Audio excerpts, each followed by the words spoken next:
anything like this luxury complex that we've got in Chelmsford. Who best to talk to about the plight of veterans is Trevor Colt, who fought in Iraq and Afghanistan, is a vocal supporter of homeless veterans. Trevor, thank you very much. Now, as you talk, we are going to be playing some of the pictures of this dilapidated British accommodation, and then people can see the kind of accommodation that people who've just arrived on a dinghy across the channel are getting. How does it make you feel from a veteran's perspective? Well, Patrick, as per usual, I'm going to start off by saying thank you very much to you and your awesome team, the best news channel there is around, for inviting me back on.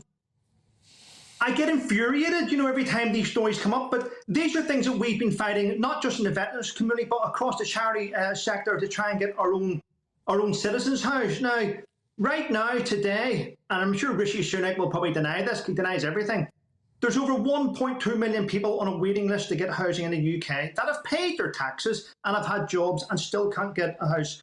We currently have the homelessness in the UK since December has risen by 35%. Now, Rishi Sunak wants to tax us to death, doesn't he? He's saying about taxing people with second homes, which is a fair point, but he wants to. Why though? Because he's using every penny to pay for people that haven't added any value to our country while our own citizens go homeless. Now, the reason why we're not fixing any of this, and it's a sad circle of nonsense, but even the homeless charity sector, do you think it's really relevant for them to solve homelessness? And then put CEOs and boards of directors that are on these different companies and charities unemployed? We have a lot going on. Yes, I am annoyed about the complex in Chelmsford, but you know what? I'm not surprised. We currently have serving military personnel living in squalor that can't get their houses fixed because we are throwing everything at our visitors arriving on our shores. What? And do you know what? What's the perfect advertisement now for people all over the French coast wanting to get on a boat? Honestly, they see this luxury apartment now being given to them. You couldn't make it up. Do you know what? It's going to double. People are going to see this luxury apartment and are going to go, let's get to the UK. They are very easy. And I find it disgusting. The housing minister, Rachel McLean, should resign.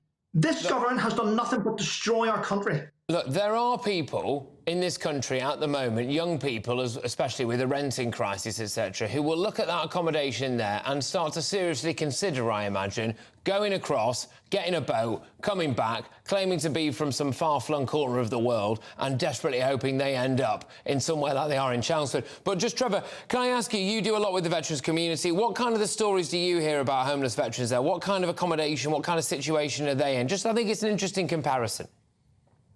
Well, it was only a couple of years ago we had a special forces veteran called Bob, I'll not mention going to him, who was homeless, who had fought in the Iranian embassy siege. At the minute, veterans are struggling. They're struggling, and right now, those that are off, who have been discharged with mental health, Patrick, are now getting their personal independent payment, their PIP. They're now being questioned on that, and a lot of them can't deal with it. Now, there's one thing I'd like to do before you finish, and that is, our Prime Minister and our government keep giving incentives out for landlords to take on refugees, migrants and asylum seekers. But currently they're not giving any landlords incentives to take on homeless veterans. Now, the Prime Minister wants to tax and heavily tax those with second homes, which are quite well off.